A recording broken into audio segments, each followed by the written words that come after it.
Grand moment de lassitude. Là, j'avoue que j'étais pas prêt. Vous savez, pour la flamme olympique, elle est partie de Grèce avec un spectacle un peu représentant la tradition de l'ancienne Grèce olympique, etc. Un spectacle qui avait l'air sympa. J'ai pas regardé tout le spectacle, mais j'en ai vu une partie et j'ai trouvé ça plutôt sympa. Et puis, la question qu'on s'est tous posée, c'était qui allait prendre le relais en France, qui allait porter sa flamme olympique. Alors, évidemment, tous, on savait que ça allait pas être un homme hétéro blanc qui allait porter la flamme olympique. Il faut quand même pas déconner, on est la France.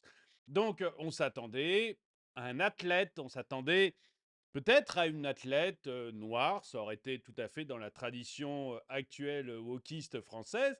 Et c'était très bien parce que vraiment, on espérait quelqu'un qui, qui porte haut les valeurs de olympisme, pardon, peu importe sa couleur, peu importe que ce soit un homme ou une femme.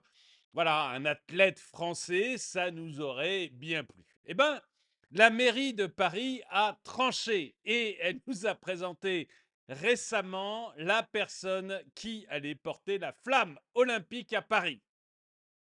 Vous n'êtes pas prêts. Bonjour et bienvenue dans cette nouvelle vidéo de DME en direct comme toujours. Si vous n'êtes pas abonné, je vous suggère de le faire et de cliquer sur la cloche pour être prévenu lorsque je sors une nouvelle vidéo. Vous n'êtes pas prêts. En tout cas, moi, j'étais pas prêt. Honnêtement, quand j'ai vu ça au début, j'ai cru que c'était le Gorafi.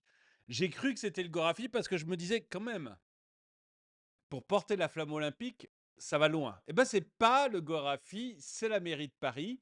On va regarder ça ensemble parce que vraiment, on atteint des niveaux, je trouve, qui sont absolument fous. La vidéo va être courte, vous en faites pas, on va pas faire des heures là-dessus, mais on est tombé chez les dingues. Il n'y a pas d'autre solution, on est vraiment chez les dingues. Donc, je vous présente la personne qui va représenter la France, qui va porter la flamme olympique, qui va représenter les athlètes français pour les Jeux olympiques à Paris. Perchée sur des talons de 25 cm pour des performances de 2 heures, la drag queen Minima Jest est prête pour son relais de la flamme olympique. Donc voilà la personne. Mais peu importe qu'on aime ou non les drag queens, c'est pas un sportif, c'est moins qu'on puisse dire. Moi, je veux bien tout ce qu'on veut, mais c'est pas un sportif du tout. Pas plus sportif que moi. Donc, il y a un moment, ça devient n'importe quoi. Alors, on va l'écouter quand même, parce que voilà, on va voir pourquoi cette personne veut porter la flamme olympique. Je vous mets un petit peu de son. La visibilité, ça reste un des piliers d'acceptation de notre communauté LGBTQIA+. Donc avoir une drag queen qui va porter la flamme et qui va peut-être se péter la gueule avec, wait and see. Alors, voilà. Alors déjà, ça commence bien. Mais vous imaginez cette personne, déjà, elle nous dit, je vais peut-être me casser la figure avec la flamme olympique. Je suis visiblement pas dans des conditions physiques exceptionnelles. Je suis désolé, mais on est pareil, donc je me permets de le dire. Je veux dire, c'est pas une personne qui est plus athlétique que moi. Donc voilà, il faut aussi. Et si c'est moi qui porte la flamme olympique, ça n'aura pas non plus beaucoup de sens. Donc il y a un moment, voilà. Et donc il nous avoue, oui, je vais peut-être me péter la gueule avec. Ça serait tout un symbole.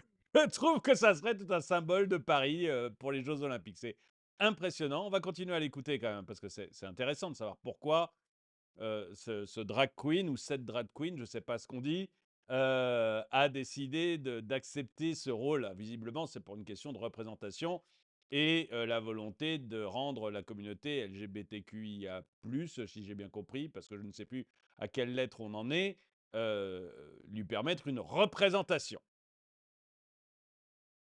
C'est une énorme fierté. C'est bien entière. Je m'appelle Mine Majesté, j'ai 33 ans, je suis drag queen à Paris depuis 8 ans maintenant et je suis relayeuse de la flamme olympique pour les JO de Paris 2024.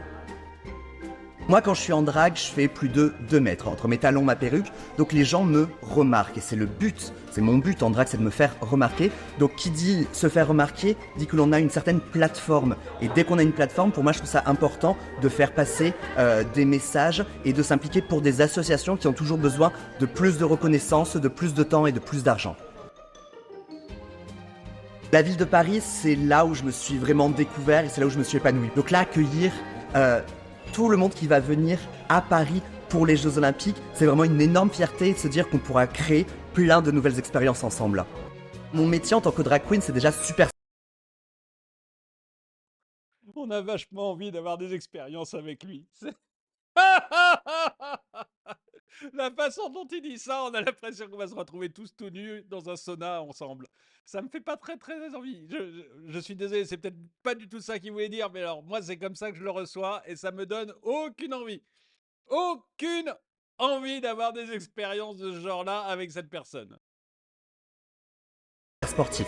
Je porte des corsets très serrés, des talons super hauts, je marche pendant des heures et des heures sur 25 cm de talons. Drag queen, ce n'est pas encore un sport au JO. Les sports que j'aime le plus regarder, c'est la lutte et le plongeon synchronisé parce que ce sont des sports que j'ai pratiqués en étant plus jeune et qui ont fait qui je suis maintenant. Un des messages que j'aimerais beaucoup porter avec ce relais, c'est la fierté de ma communauté que j'apporte avec moi parce qu'il y a 10 ans, c'est quelque chose qui n'aurait jamais été possible. Avoir une drag queen qui porte la flamme olympique, être en relais de la... Couillonnement, il y a 10 ans, on trouvait que c'était des sportifs qui devaient porter la flamme olympique. C'est vrai que c'était un peu réducteur. C'était un peu réducteur de laisser la flamme olympique aux sportifs. On n'avait pas pensé aux drag queens. On était un peu rétrograde il y a 10 ans quand même, faut bien le dire. La flamme, c'est un énorme honneur de pouvoir porter tous les messages de la communauté LGBTQIA+, à travers Paris et dans le monde.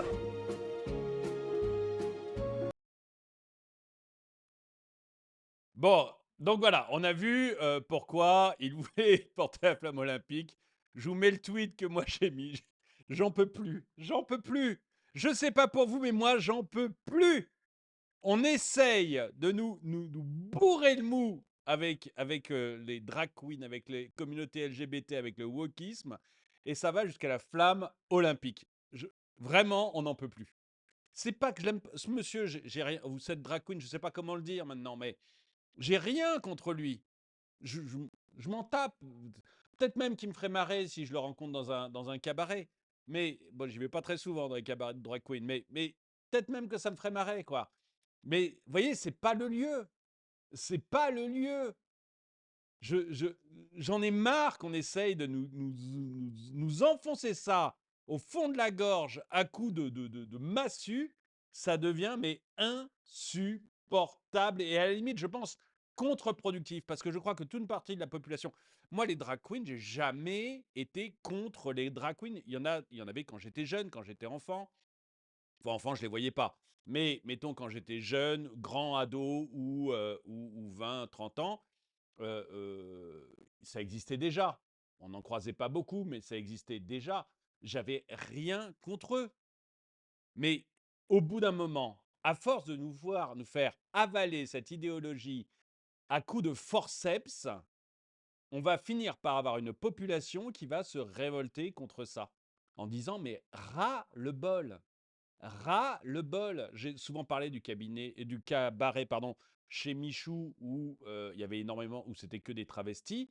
Euh, bon, je suis jamais allé chez Michou, mais c'était un truc assez marrant où des couples allaient. Enfin, vous voyez, on n'était pas obligé d'être homosexuel pour aller chez Michou. C'était assez marrant, voilà, c'était censé être assez rigolo, assez sympathique, etc. On y allait en famille ou on y allait avec des copains pour rigoler, c'était très bien.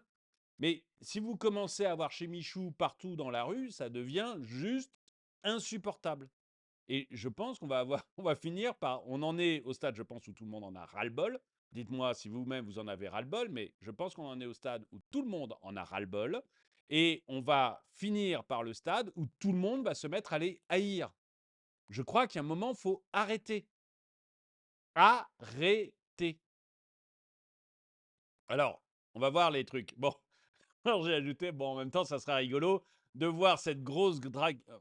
pardon. En même temps, ça va être rigolo de voir une grosse drag queen avec des talons de 25 centimètres courir flamme olympique à la main au milieu des rats. Bon, on va se prendre une honte mondiale, mais il faut reconnaître que ça sera assez farce. Et c'est vrai que mais vous imaginez la honte mondiale quand même. Paris, au milieu des rats, une ville dégueulasse. Et avec ça, on va se trouver avec des grosses drag queens. Et je dis grosses parce que je suis désolé, ce n'est pas un athlète, il est comme moi. On est en surpoids tous les deux. Donc vous imaginez une grosse drag queen avec des talons de 25 centimètres en train de courir au milieu des rats. C'est un mélange entre la cage aux folles, Ratatouille et les chariots de feu. Enfin, il y a un moment, il faut juste arriver à des choses normales. On a une représentation internationale. Enfin, je sais pas, moi, je trouve ça mais incroyable de montrer à quel point on est devenu nul. Et c'est quoi alors? Qui va allumer cette flamme olympique qui va être le dernier porteur? Ça va être Emmanuel Macron en porte-jartel? Enfin, il y a un moment, mais il faut arrêter vraiment les. Si on pouvait, juste, on leur demande pas de bien nous représenter parce qu'ils sont nuls. Je parle pas de cette personne, je parle de nos politiques, hein. Ils sont nuls, donc on leur demande pas de bien nous représenter. Mais si au moins ils pouvaient ne pas nous coller la honte toutes les semaines, ça serait pas mal quand même. Juste ça, qu'ils arrêtent de nous mettre la honte.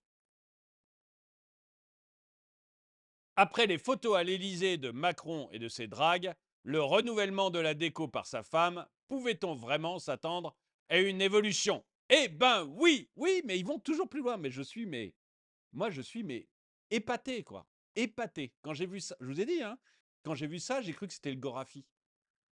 J'ai cru que c'était le Gorafi. Je comprends plus. Je vais voir si je peux mettre du correcteur sur la couverture de mon passeport. Tu m'étonnes. Oh fou, j'en peux plus. Mais je pense que tout le monde, beaucoup de gens ont mis ce genre de mème, j'en peux plus. Vraiment, ça devient mais insupportable. On ne voit plus que des choses comme ça. Donc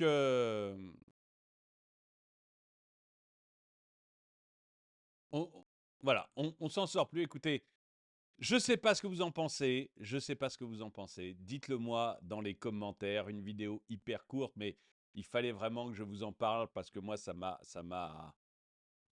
je commence à déjà ça m'a vraiment surpris. Je ne sais pas si vous saviez que on allait avoir parmi les relais à Paris un drag queen en surpoids et mon Dieu, mon Dieu. Non, mais rien que de le dire, rien que de le dire, mais franchement, vous imaginez, je le remets là, vous imaginez ça face à ce monsieur, excusez-moi, je veux pas être insultant, mais vous l'imaginez sur des talons ou avec la flamme olympique.